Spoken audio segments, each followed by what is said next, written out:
투자해서 돈을 버신 분도 돈을 잃으신 분도 이 사연이 도움이 되었으면 합니다. 해선으로 10억 날려먹었습니다. 2017년부터 2019년 사이에 대충 10억 원 조금 넘게 해먹었습니다. 그때의 기억은 정말 지옥의 불구덩이 같은 삶이었습니다.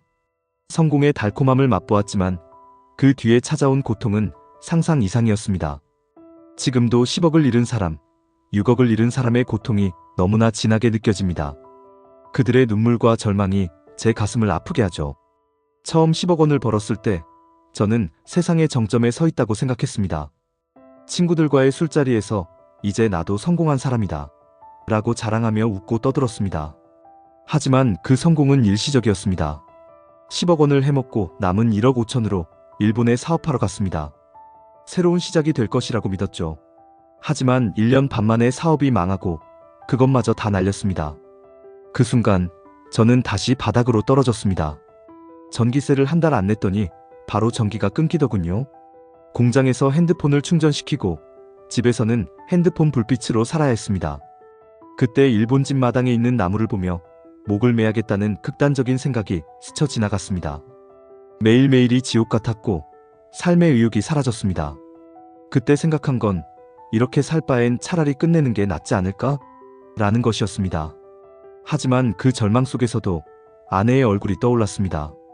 그때 아내는 저를 믿고 함께 힘든 시간을 견뎌주고 있었죠.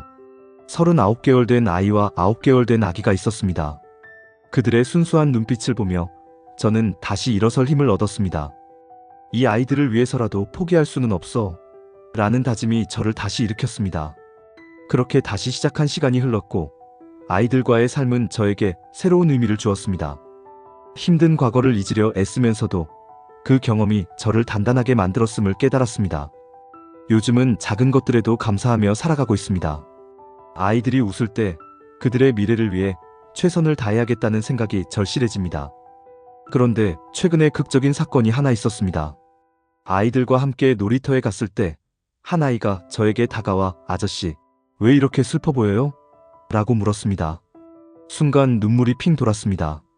그 아이의 순수한 질문은 제 마음을 뚫고 들어왔고 저는 그 자리에서 제 과거와 고통을 털어놓고 싶었습니다.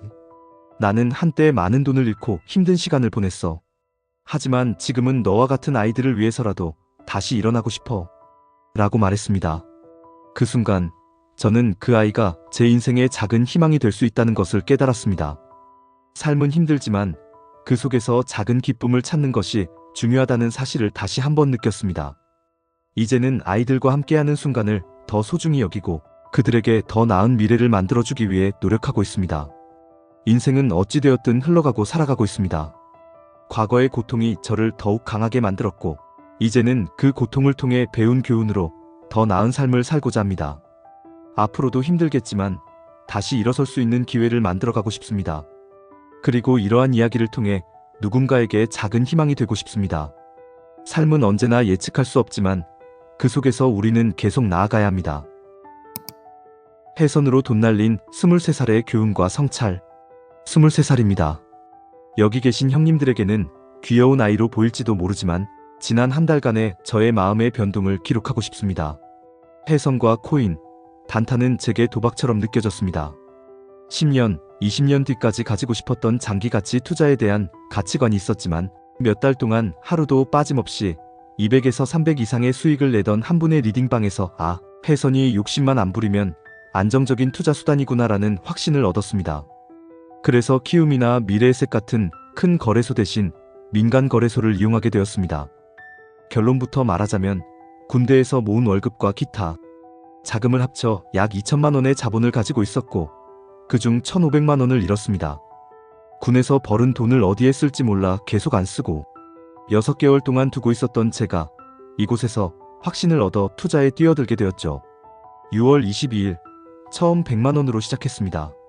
적은 증거금으로 추가 100만 원을 입금했으나 결국 로스컷으로 파산하게 됩니다. 다음 날 다시 확신을 얻고 증거금을 충분히 확보했다는 생각으로 600만 원을 투입했습니다. 그날 저녁 500만 원의 수익을 올려 1100만 원이 되었지만 마지막 타점에서 밀려 또다시 파산하게 되었습니다. 다음 날 아침 300만 원을 투입했습니다. 이번엔 확실히 지침에 따라가자고 마음먹고 1대1 리딩까지 받으며 600만 원까지 올라갔으나 급격히 밀리는 바람에 또 파산했습니다.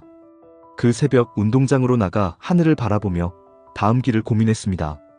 1000만 원을 인생의 교훈으로 남기고 진짜 올바른 성공의 루트로 다시 달릴지 아니면 이 분야의 상위 1%가 될지를 고민했습니다. 결국 제 선택은 도서관으로 향하는 것이었습니다. 감정적 투기꾼이 아니라 객관적 이성적 관찰자로서 진짜 고수가 되는 모습이었습니다. 만약 한 달 동안 책 읽는 데만 열중했다면 결과가 달라졌을 것이라고 생각합니다. 하지만 바보같이 책 한 권을 읽고 깨달음을 얻은 후 다시 투자에 뛰어들었고 결과는 오들오들. 자본이 부족해 매번 타점 하나하나가 빡셌던 상태였습니다. 결국 1100만 원을 잃고 책을 읽으며 혼자 진행했던 시점부터 한 달 동안 벌기도 하고 잃기도 하며 결국 패배했습니다. 가장 중요한 세 가지 요소가 있다고 합니다. 첫 번째는 자금 관리입니다. 충분한 자금이 바탕이 되어야 심리적으로 안정적이고 운영할 수 있습니다.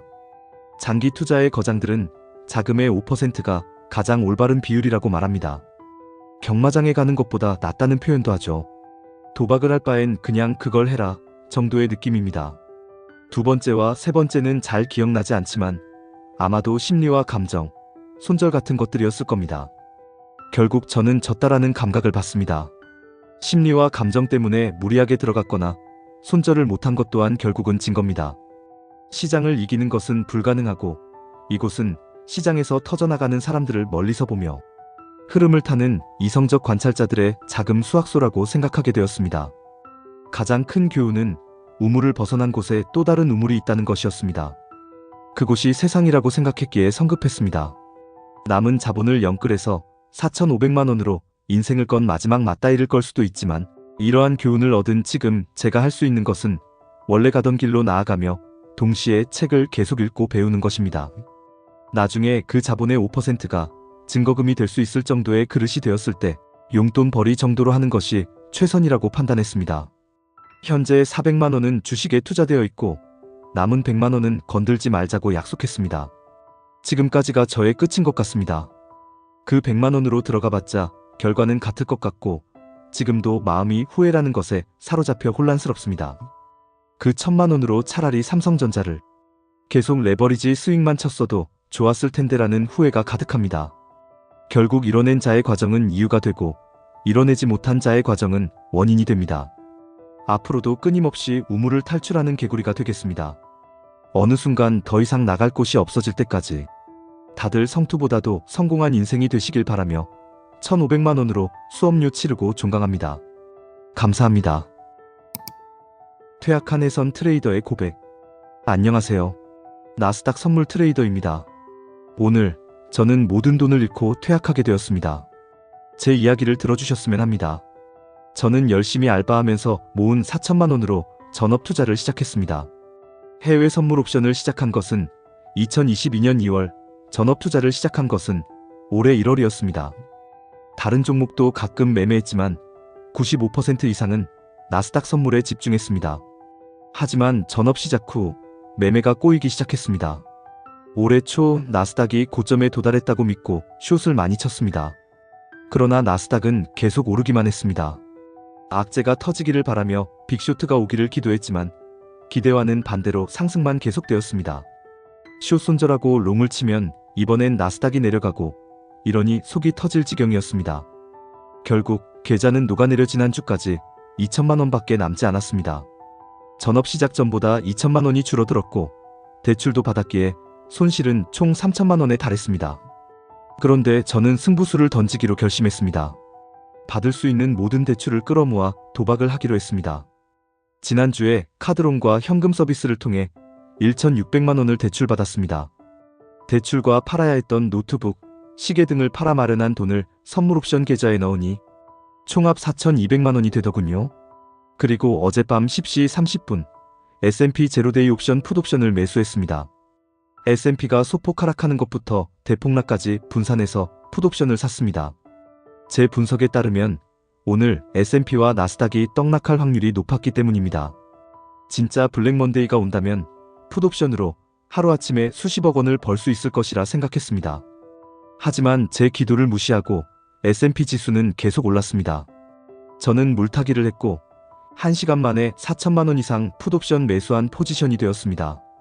그러나 대폭락은 오지 않았고 결국 장이 끝나고 나서 나의 풋옵션은 0원이 되었습니다. 계좌도 떡락해서 4,200만 원 중에 100만 원만 남게 되었습니다. 온몸이 와들와들 떨리고 잠도 오지 않았습니다. 너무 힘들었습니다. 이제 저는 무엇을 해야 할까요? 수천만 원의 빚만 남고 아무것도 없습니다. 월세도 내야 하고 약값도 내야 하는데 이제 어떻게 해야 할지 막막합니다. 만약 여러분이 저와 같은 상황이라면 어떻게 하시겠습니까? 정말 힘듭니다.